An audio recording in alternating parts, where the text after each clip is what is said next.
It's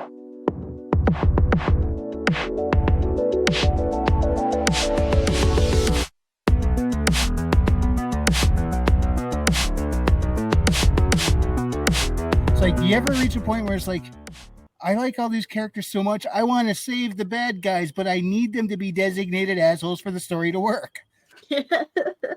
Well, yeah, shoot, mine wasn't intended to be a bad guy. But he just made a better bad guy.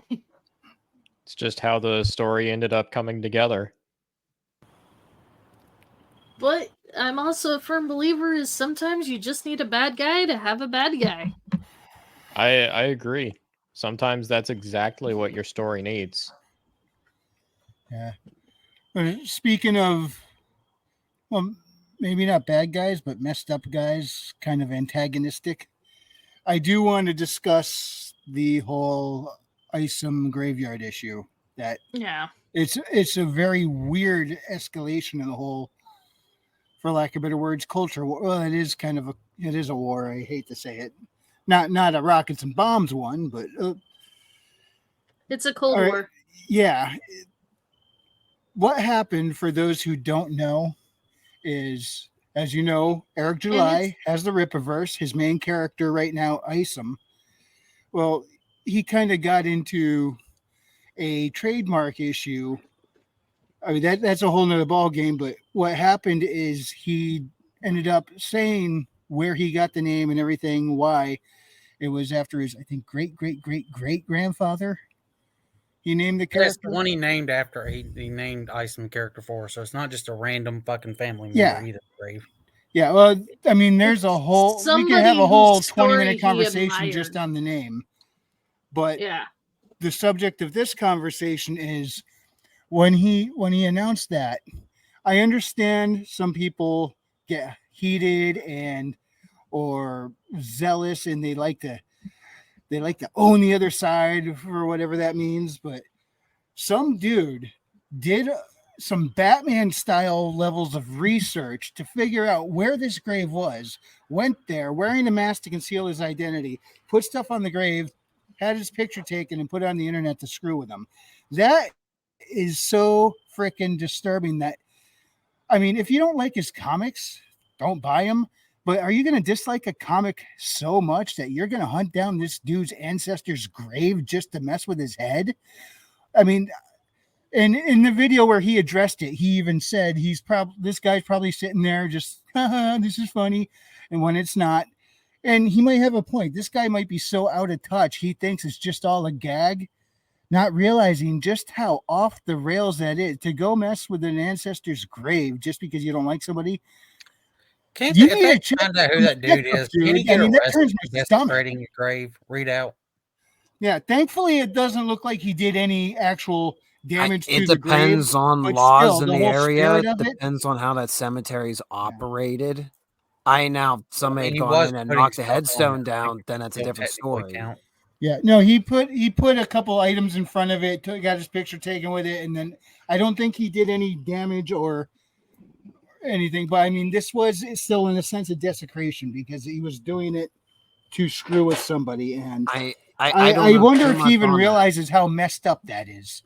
Mostly because I don't consider everybody thinking that. We don't think about people doing that. Well, but here's the concerning factor. Set aside it's Eric July. Set aside it's even part of the culture wars. You have somebody going and literally dancing on somebody's grave. And worst part is they think they're doing the right thing as the activists. They think they're in the right when they're disrespecting, not knowing the person's culture, not knowing anything, that they are completely in the right, which is the scary part. Here's the thing, Manji. I don't even think this is somebody who has an issue with Eric, like an open, like, I hate Eric, blah, blah, blah, this. I saw him having success, blah, blah, blah. I think it's simply this. We have a group of people in the world now who get kicks off of shit posting, and that's all they do. Their whole life is sarcasm and shit posting, not in the where I live through where we are very sarcastic just to get through our daily lives. Now, these people, they have no emotions. They have they have no emotional attachment or sentiment. All they do is shitpost. And that's well, he the only also job has no job, evidently, because you can travel. Neither that somewhere in either. Texas to go. I often wonder that the folks that go around doing this, how do they pay their bills? When do they punch in and out of work? They need to be able to sustain themselves, and the shit they're doing, it's kind of costly. If I got in my mind to do that, I could not afford to. I want to know how he did it, because my family does ancestral research and we can't find half of the graves. How the hell did this guy find it? It's like the people that'll get on 4chan, the endless war, and this really doesn't have nothing to do with what we're talking about, but just a mirror showing that what people do just to shit post. Do you remember a few years back when there was the whole drama with the whole "He will not divide us" flag? I know it's gonna sound like it's going nowhere, but I promise. Yeah, and there was this whole drama where they kept moving the flag around. Everyone count the cabin in the woods. Well, it went so far. 4chan were able to signal down not only where Shia LaBeouf would put the flag in the middle of Timbuktu, but they had narrowed it down to where he'd put it in a white room with no discernible features. They figured out the house where it was and everything. Now, I think it's like geocache game on steroids. Well, yeah, my point is there's a generation now that this is what all they live for. There is no future in sight. They feel there's no future in sight. They have to finance it somehow. Well, then we can go down the other rabbit hole of who's funding them and how people show up at all these events to cause, all these big droves. What do we call them? Crisis actors. But that's a story for another day. And I really don't think this guy is attached to that thing. But just saying. Yeah, I think you're right. He's a shit poster, and he's so into it that he's become tone deaf and doesn't realize the lines he's crossing. And then we have to look at the very scary realization where we ask, well, how are these people making ends meet? I mean, you have to eat, you have to have shelter, you need to have water, you need basic clothing stuff, and then it gets scary. Well, what's scary is, as nuts as this guy is to do this, he's also extremely intelligent to be able to pull that off. I would say he has the same superpower as Batman. You know what Batman's true superpower is, right? We don't know if he was actually the one to find it. He literally could have been someone in this group found it, and then he went, "Oh, I'll go do it." I mean, somebody had to find it. But do you know what Batman's true superpower is? Unless you do genealogy and research, finding random graves is not an easy task. And even if you do your research, you still can't find them half the time. They form like 4chan the challenge, and they will find a way. Can they find Jimmy Hoffa? Kind of unrelated, maybe. But that the SS Sniper Wolf shit, where she docks the other YouTuber.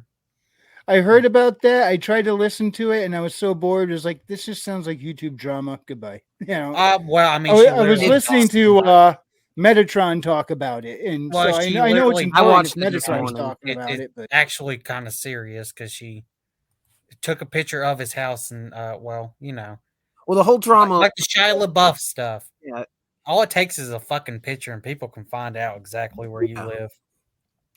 There is these, and I don't want to say it's like a certain age group, because you can kind of argue it's a generational thing, but I really don't think it is. There's just we have reached this point in human society in all these first world countries where we have no real problems or don't know how to react to real problems, so we make problems up. And we shitpost. So we will just intentionally do this stuff to get a kick out of causing people suffering. It's revolting. Except it didn't work for that prankster YouTuber who got shot. No. Well, it doesn't, and it ends up not working. But it didn't stop him either. He didn't learn. From what I understand, he got up and kept doing it right after he recovered from the shot. Mm-hmm. Yeah, how many times do you want to put your hand on that hot stove before you go, there's maybe I shouldn't. There's 500 million U.S. citizens. We're bound to have a ridiculous amount of retarded ones. But Raven's got a point. I mean, there was that moron that got arrested in Japan. Yeah, I know what he's talking about. Yeah, but I mean, he kind of deserved to get arrested, and also Japan's not America. You don't got free speech. Yeah. Yeah, but they have a lot of cool electronics. Yes, and they got a lot of cool robots. Machines. They got giant robots that'll beat the snot out of each other for our entertainment. Bread and circuses. Wow. high tech. The point is, people are so desensitized to basic human emotion now because of the digital age we live in, because of the World Wide Web we're all trapped in. There are people that can use it to there are people that can live with it. Like I would say, we're able to, it's we use the I don't know. It's late. I'm trying to use the term. Some people can adapt, and other people go crazy. That's a good term for it. Well, Some it's adapt, like others go crazy. You watch a channel like Internet Historian, and you get a pretty good firsthand account of pretty well the psychological depths that some people will go to on the internet just to do something for the lulz. Oh, I'm not saying that they didn't arrest him for saying the Nagasaki shit, but it's not America. They don't got First Amendment speech and shit, so they could have arrested him on that. I mean, if he was threatening people, or Yeah. however it was. I mean, that's fucking stupid to do it. And I think there's another thing too when it comes to having access to the internet, where you could communicate with millions of people in the world instantaneously. Certain, let's just say, darker human tendencies, which would take a lot harder to exercise, like in crimes that you see back in the all in past history, it's much easier to exercise those negative emotions or those negative thoughts nowadays with the internet.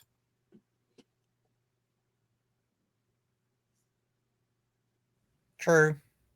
You could probably make the case that a lot of those behaviors really come out more from a form of groupthink or mob mentality. Well, what's the internet but one gigantic mob? Raven, so if you're hanging out in the right or wrong circles, those emotions come out more. Raven, what was we're turning into the Orville in Majority Rules. Yeah. What was the stupid vlogger who kept getting beat up by the Yakuza in Japan? I think the same guy. Is it the same guy? The black dude? Yeah, I think it's the same guy. Is that? Tell me if that's the one, Raven. Because I've seen the stuff on him where he kept getting his ass kicked by the Yakuza and shit. That's a good question, Kahuna. Has the internet truly made bad human tendencies worse, or has it just spotlighted it? I think there might be a little combination of both. A little both skewing. I actually would skew more to the spotlighting. Yeah, I'm skewing a bit more to the spotlight. But I do think it has exacerbated it as well. I mean, it's made it much easier for people to do it because you have, what is it called? Anonymity, whatever the fucking word is for it. You're anonymous. Yeah. Which I'm not saying anonymity. That make it where everyone has to be, And then when you get into the echo chambers and you can do these things. It's okay now. We tolerate these violent tendencies and these abusive tendencies and these negative tendencies. Well, that and there's no pushback. I mean, they don't understand consequences. Yeah, until consequences hits them right in the fucking face. Well, that's where we're talking about anonymity. That eliminates a lot. I might be using the wrong word, by the way. Well, that eliminates a lot of the inherent responsibility, since you can simply hide your face, and supposedly, unless somebody's really thorough, you can get away with it. Theoretically, anyway.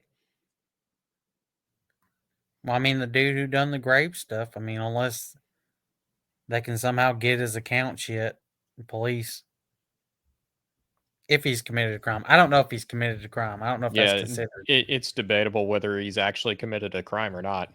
Now, from an ethical standpoint, I mean, there's no question. But yeah. So, guys, if you don't like Eric July because of his opinions or his personality, I get it. If you don't care for his comics, that's fine. Yeah, I don't like Ryan Johnson. I'm not going to show up his Ancestor's grave. If you don't like him or what he's doing that bad, you don't have to buy his comic. You do not have to read his book. And get out and make your own stuff to counter it. Who knows? You might, even if you don't like him and you think you're nuts, if you instead try and sit down and make up a story, you might come up with something really cool and we'll end up wanting to talk to you.